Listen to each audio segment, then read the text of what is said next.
Deuxième partie de mon épisode dans lequel je reviens sur tous les conseils Facebook Ads que j'ai pu donner dans l'année via ma newsletter. Petit rappel, le lien est dans les notes de l'émission. L'objectif étant de vous dire si je maintiens tous les conseils que j'ai pu vous donner à l'heure actuelle ou je les renie parce que la plateforme a trop changé. Et vous allez voir que ce que je vous ai présenté pendant l'année fait énormément de sens avec la plateforme à l'heure actuelle. On démarre tout de suite.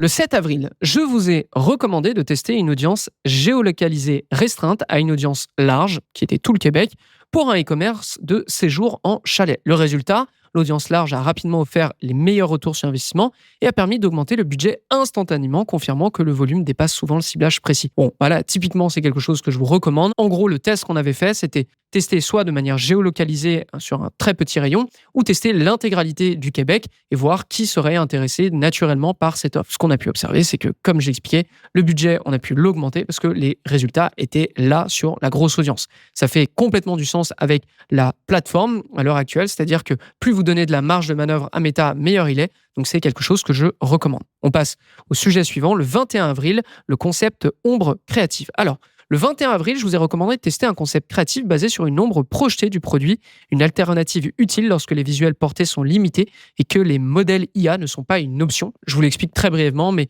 on avait atteint un peu la limite de tout le contenu graphique qu'on pouvait sur un e-commerce qui vend des bijoux en termes de mains, de modèles, etc. Et c'était hors de question pour l'annonceur d'utiliser de l'IA pour montrer des faux modèles humains. Il ne voulait absolument pas en entendre parler. Résultat, le test fonctionne très bien et ouvre un nouveau terrain créatif pour se différencier du marché. Typiquement, ça, c'est quelque chose que je vous recommande parce que, de toute façon, que vous soyez une agence, un freelance ou même un média buyer freelance ou même un annonceur, vous allez parfois tomber sur des annonceurs qui ne veulent absolument pas entendre parler d'IA ou du moins qui ne veulent pas montrer des vrais visages ou des faux visages en l'occurrence ou des modèles humains, que ce soit des parties du corps qui soient fausses. Et il va falloir jouer avec. Vous n'avez pas le choix. Certaines marques ne peuvent pas se permettre ça. Certaines marques n'ont pas envie qu'on dise d'elles qu'elles utilisent de l'IA parce qu'il y a une image, il y a une nature, il y a une éthique de travail ou une éthique d'image, peu importe, mais vous devez faire autrement. Eh bien, dans ces cas-là, alors qu'on aurait pu évidemment utiliser l'IA, on est passé outre, entre guillemets, sur une zone grise, c'est-à-dire pas montrer de modèle humain, simplement des ombres, et c'est quelque chose qui a très bien fonctionné. Donc là, pour le coup, je vous recommande évidemment, ça fonctionne, c'est quelque chose que vous pouvez faire avec de l'IA sans outrepasser la règle que l'annonceur nous a donnée. Point est le suivant, par contre, il va falloir penser justement à comment vous pouvez gérer créativement des annonceurs qui ne veulent pas montrer des faux modèles humains. Eh bien ça pourrait être une réponse, donc je le recommande encore. Le 28 avril, je vous ai recommandé de lancer une campagne d'acquisition en format quiz, du style « Est-ce que vous êtes fait pour X ou Y ?» afin d'envoyer un trafic beaucoup plus qualifié vers le retargeting. Résultat, les coûts par prise de rendez-vous ont chuté drastiquement pour l'annonceur en question entre 2024 et 2025 tout en maintenant une très bonne qualité de lead. Alors, si vous êtes un lead gen et que vous voulez attirer l'attention sur votre service, le quiz, c'est quelque chose qui cartonne, ok ? Ça cartonne, ça vous donne un très gros volume. Évidemment, vous pouvez avoir un trafic qui est moins qualifié. Alors là, pour le coup, lui, ça a bien fonctionné. Mais évidemment que si vous ouvrez un plus gros volume parce que vous avez une approche ou une offre qui est plus généraliste, peut-être moins nichée, peut-être moins déjà dans je prends une décision, je prends une action pour répondre à un problème, c'est certain que vous risquez d'avoir une baisse. Par contre, en termes de coût par lead, c'est excellent. En termes de diffusion, en termes d'intérêt, en termes de j'attire l'attention avec ma publicité, ça cartonne. C'est quelque chose que je recommande. C'est quelque chose qu'on va très souvent tester d'ailleurs chez certains annonceurs lead gen avec lesquels on bosse, ne serait-ce que pour voir est-ce qu'il y a une nette amélioration ou pas des résultats donc de vente, peu importe de prise de rendez-vous ou pas. C'est vraiment quelque chose sans le test, quoi qu'il arrive, et on continuera de le tester parce qu'il y a quelque chose de fondamental dans l'idée d'un quiz, c'est de qui suis-je vraiment, à quoi est-ce que je corresponds, est-ce que cette solution est vraiment bonne pour moi, et on est toujours un peu curieux, et donc les quiz ont toujours fonctionné, ça fait des années en fait qu'on l'utilise, et c'est quelque chose que je recommande toujours. On passe au 5 mai avec le ad fatigue. Le 5 mai, je vous ai recommandé de contrer la fatigue publicitaire, parce que c'était un e-commerce qui avait une vraie fatigue publicitaire, en créant de nouveaux visuels déclinés du concept gagnant de l'année précédente. En gros, l'annonceur vend une expérience, une image de l'expérience, présentation de l'offre, et on avait fait des déclinaisons toutes simples avec pas une seule image, mais 2 images de façon horizontale et l'offre présentée de façon verticale. On avait pu l'A/B tester et résultat, un CPA drastiquement inférieur dès la première semaine, permettant de transférer progressivement le budget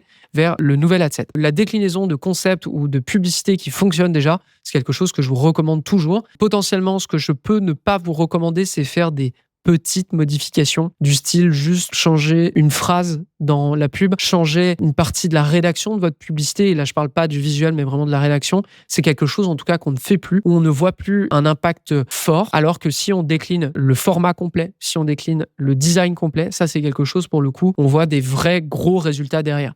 Peut-être que juste modifier un peu la rédac ou modifier un micro-élément dans votre pub va permettre d'en prolonger le succès, mais vous n'allez pas casser vraiment la baraque avec une micro-modification. Donc ça serait peut-être le conseil que je peux vous donner. Parce que de toute façon, on l'a vu, mais Meta est de plus en plus fort pour différencier quelles sont les pubs qui sont vraiment différentes ou qui sont vraiment très semblables. Et dans ces cas-là, certains acteurs externes à Meta, donc des agences, notamment des agences anglophones, en parlaient en spécifiant que vous aviez très peu de chances d'avoir de meilleurs résultats avec des micro-modifications. Il faut absolument faire des vrais changements. C'est quelque chose qu'on observe aussi de notre côté, ou du moins en tout cas qu'on fait absolument plus, les micro-modifs. Donc oui, décliner vous permet de prolonger des succès. Par contre, les mini-déclinaisons, c'est pas quelque chose de très intéressant. On passe à la suite, le 19 mai, avec la roue des promotions. Le 19 mai, je vous ai recommandé de ressortir la roue des promotions. Donc, c'est une application sur Shopify qui s'appelle Willio, qu'on utilise pour générer simultanément des ventes immédiates et une base email rentable. Résultat, 228 leads à €2,79 le lead, et surtout quasiment 35 000 € générés par email l'année précédente, confirmant que cette mécanique est incontournable si vous êtes actif en emailing. Bon, c'est quelque chose qu'on utilise année après année, moins, je l'admets. C'est quelque chose qui continue d'être pertinent.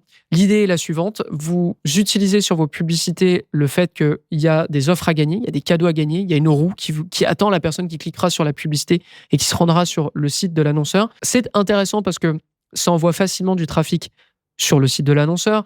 Ça envoie du trafic qui est intéressé, mine de rien, par le produit en question, qui va donner son adresse mail pour lancer la roue, parce que évidemment que fait pas ça juste sur un clic, on demande une adresse mail. Ça nous permet de collecter des emails de gens qui sont qualifiés entre guillemets par le produit, pourraient être assez intéressés pour sortir de Facebook pour aller voir le site de l'annonceur et nous donner son adresse mail. Donc derrière, nous, on le travaille énormément. C'est pas un incontournable, je dirais, mais c'est quelque chose qu'on continue d'utiliser année après année pour un ou deux annonceurs. Donc oui, je le recommande. Oui, je le recommande. Voilà, j'ai pas grand-chose de plus à le dire. Par contre, il faut être actif en emailing, il faut être bon en emailing, il faut savoir que l'emailing vous permet de convertir un maximum de monde. Si vous êtes vraiment pas bon là-dedans, si vous n'avez pas une force là-dessus, je vous le recommande pas dans l'immédiat. Continuez de faire de l'achat. 26 mai, je vous ai recommandé de relancer d'anciennes publicités performantes, arrêtées pour X ou Y raison, dans une Shopping Advantage Plus avec exclusion basique des clients existants. On a vu de très bons résultats à ce moment-là. Bon, j'ai pas besoin d'aller plus loin dans le test. Avec ce qui se passe à l'heure actuelle, je peux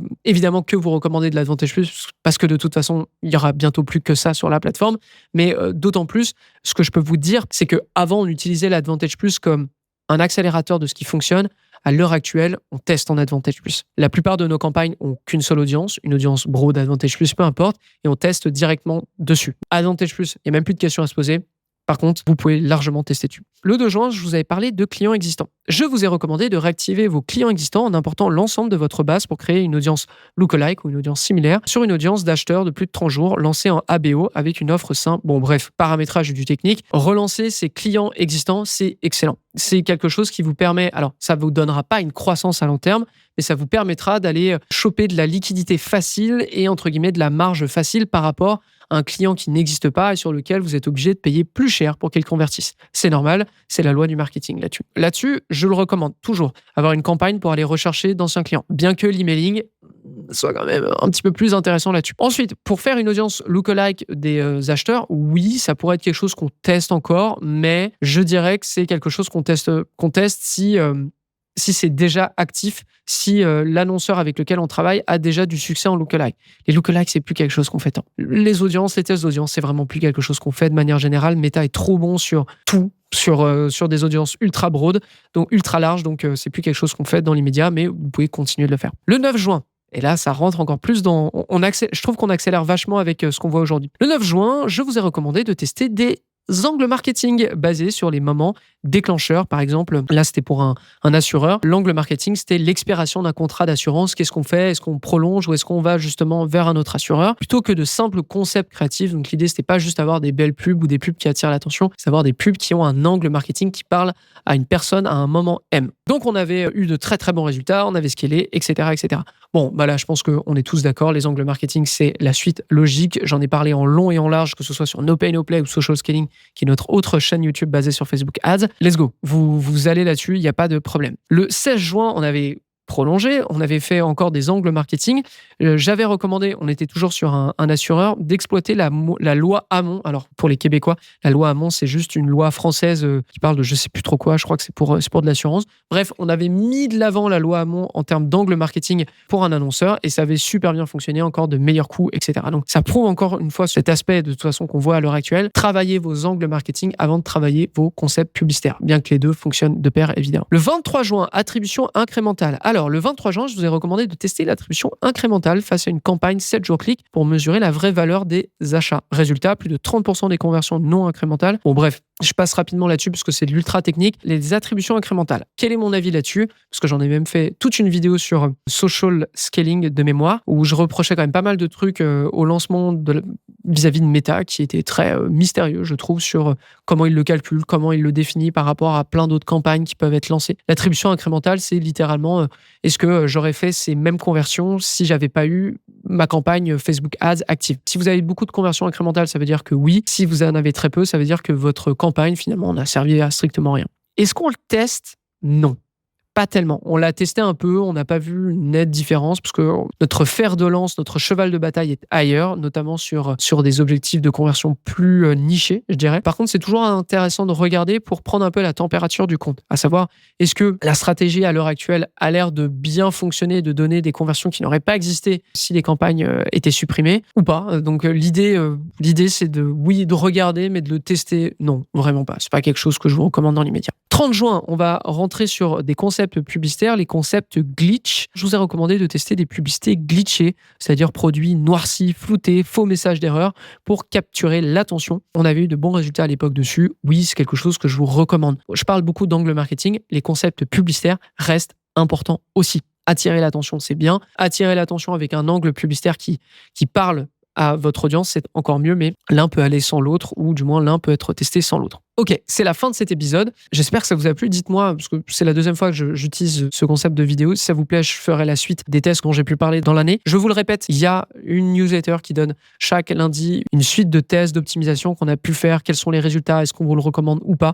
Elle s'appelle, la newsletter, c'est l'Escouade Facebook Ads. Elle est dans les notes de l'émission. Et je le répète aussi à toutes les personnes qui ont envie de faire, ou du moins de devenir meilleur en Facebook Ads et de le rester, que vous soyez une agence, un freelance, que vous soyez un annonceur direct, la J7 Academy. On vous en donne beaucoup plus, on est beaucoup plus explicatif, on vous donne de la théorie, on vous donne des exemples pratiques, on vous fait des workshops, on vous donne un espace Slack, on vous donne des cours qui sont tout le temps à jour, j'en mets régulièrement à jour pour votre utilisation de Facebook Ads. Si ça vous intéresse, j7academy.com ou dans les notes de l'émission. C'est tout pour cet épisode. Merci de m'avoir suivi sur No Pay No Play et moi je vous donne rendez-vous au prochain épisode, donc lundi prochain. À très vite tout le monde.